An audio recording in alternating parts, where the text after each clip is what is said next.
स्वागत आहे तुमचं सुषमा किचनमध्ये। आज आपण उपवासासाठी चालणारा किंवा मग मुलांना डब्यात देणारा गूळ लावलेला कुरकुरीत असा मखाना पाहणार आहोत। गूळ लावलेला मखाना तुम्ही एअरटाईट कंटेनरमध्ये ठेवून अगदी महिना ते 2 महिने पण तुम्ही वापरू शकता। कोणत्याही उपवासाला किंवा मग मुलांना झटपट स्नॅक्स म्हणून तुम्ही टिफिनला देऊ शकता। बघा अगदी वेगळे सुट्टे झालेले आहेत, बिलकुल असं एकत्र चिटकलेले नाही। गूळ जरी लावलेला आहे आपण कुरकुरीत आहेत, पाहू शकता तुम्ही। एकदम खुसखुशीत मखाने तयार होतात। लावलेले गोड मखाने बनवण्यासाठी रेसिपी शेवटपर्यंत बघा। तसेच रेसिपीला लाईक करा। माझ्या चॅनलवर तुम्ही नवीन असाल तर सबस्क्राईब करायला विसरू नका। तसेच बेल नोटिफिकेशन पण ऑलवर प्रेस करा, म्हणजे माझ्या प्रत्येक नवीन रेसिपीचं नोटिफिकेशन सर्वात आधी तुम्हाला येईल। जो गोड मखाना गूळ लावलेला बनवला आहे यासाठी लागणारं साहित्य पाहूया।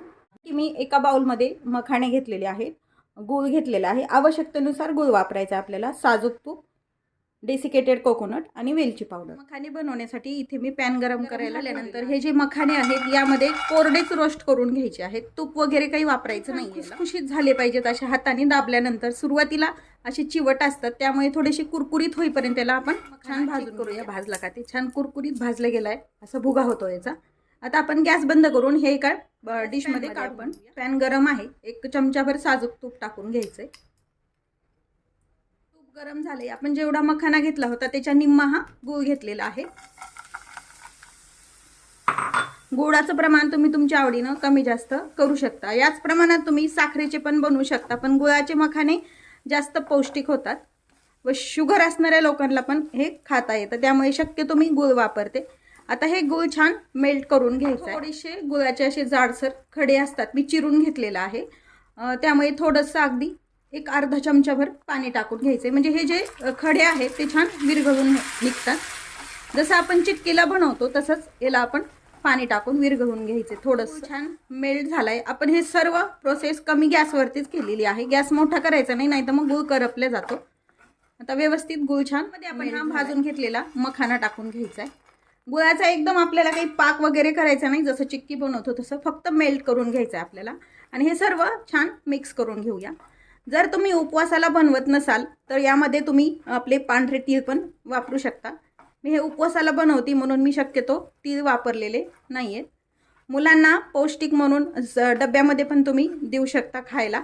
आणि हे करून ठेवल्यानंतर छान एअरटाईट कंटेनरमध्ये बरेच दिवस टिकतं। आता हे गूळ आणि हे छान मिक्स करून, मखाना छान मिक्स करून घेतला आहे। यावरती आपण हे डेसिकेटेड कोकोनट घालून घ्यायचं आहे आणि पुन्हा एकदा हे छान मिक्स करून घ्यायचं आहे। डेसिकेटेड कोकोनट हे ऑप्शनल आहे, नाही वापरलं तरी चालतं, पण यामुळे काय होतं टेस्ट पण छान लागते।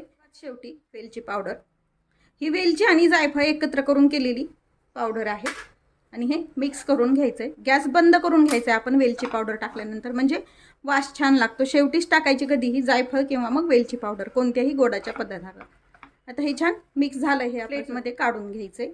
एका प्लेटमध्ये काढून घेतले, थोडंसं मोकळं करून घ्यायचं। जरी हे आता एकाला एक चिटकलेले असले तरी थंड झाल्यानंतर हे व्यवस्थित सुट्टे होतात। असे मोकळं करून ठेवूया, म्हणजे हे छान थंड होतं व आपल्याला हे मखाने एक एक असा वेगळा करता येतो। तो गरम असताना हात न लावता असा काटा चमचा वगैरे काहीतरी घ्यायचं आणि त्याने हे मोकळे करून घ्यायचे, किंवा मग असे राहिले तरी काहीच हरकत नाही, किंवा मग थंड झाल्यानंतर पण तुम्ही करू शकता। जसं आपण चिक्की तोडतो ना तसं हे काढू शकतो आपण। आता बघा आपण हाताने जरी केले तरी हे छान मोकळे होतात थंड झाल्यानंतर। आणि आपण पूर्ण थंड झालेत, आता वेगळे करून घेतलेत। अगदी कुरकुरीत आहेत हे मखाने, पाहू शकता तुम्ही। आणि एअरटाईट कंटेनरमध्ये जर तुम्ही भरून ठेवले तर हे असेच राहतात। कंटेनरमध्ये असेच छान कुरकुरीत मखाने तुम्ही उपवासाला, कोणत्याही उपवासाला झटपट खाऊ शकता, किंवा मग मुलांना टिफिनमध्ये द्यायला सुद्धा पौष्टिक आहे। तिनं गूळ लावलेले मखाने नक्की चॅनलवर तुम्ही नवीन असाल तर चॅनलला सबस्क्राईब करा, लाईक करा, तसेच बेल नोटिफिकेशन पण ऑलवर नवनवीन रेसिपीचे नोटिफिकेशन सर्वात आधी तुम्हाला येतील। त्याच नवीन रेसिपीसोबत पुन्हा भेटूया, तोपर्यंत बाय बाय। व्हिडिओ पाहिल्याबद्दल खूप धन्यवाद।